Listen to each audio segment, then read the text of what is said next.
Hello everyone, এখন যেহেতু শীতকাল, শীতকাল বিষয়ে আমরা কিছু ইংলিশ বাক্য শিখব। যেমন শীতকালে আবহাওয়া খুব ঠান্ডা থাকে, শীতকাল আমার প্রিয় ঋতু, শীতে আমি গরম চা পান করতে পছন্দ করি। এই ধরনের বাক্যগুলো ইংলিশে আমরা কিভাবে বলবো?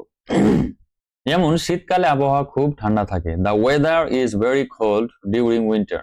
The weather is very cold during winter, শীতকালে আবহাওয়া খুব ঠান্ডা থাকে। তারপর শীতকাল আমার প্রিয় ঋতু, winter is my favourite season. Winter is my favourite season, শীতকাল আমার প্রিয় ঋতু। তারপর শীতে আমি গরম চা পান করতে পছন্দ করি। I like to drink hot tea in the winter. I like to drink hot tea in the winter, মানে শীতে আমি গরম চা পান করতে পছন্দ করি। এরপর শীতে আমরা উষ্ণ কাপড় পরি। We wear warm clothes in the winter.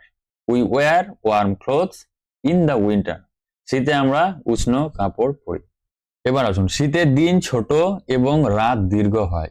এই শব্দটিকে আমরা ইংলিশে এভাবে বলতে পারি, দ্য ডেজ আর শর্টার। শীতে দিন ছোট, and the nights are longer in winter. The days are shorter and the nights are longer in winter, শীতের দিন ছোট এবং রাত দীর্ঘ হয়। শীতকালীন ফল যেমন কমলা এবং আপেল পাওয়া যায়। শীতকালীন ফল যেমন কমলা এবং আপেল পাওয়া যায়। The winter fruits like oranges and apples are in season. Winter fruits like oranges and apples are in season, এটার মানে হচ্ছে শীতকালীন ফল যেমন কমলা এবং আপেল পাওয়া যায়। তারপর শীতকালে অনেক ঠান্ডা দেশে তুষারপাত হয়।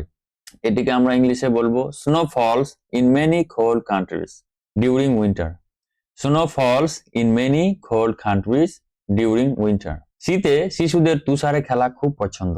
এটিকে আমরা ইংলিশে বলবো children love to play in the snow during winter. Children love to play in the snow during winter, মানে শীতে শিশুদের তুষারে খেলা খুব পছন্দ।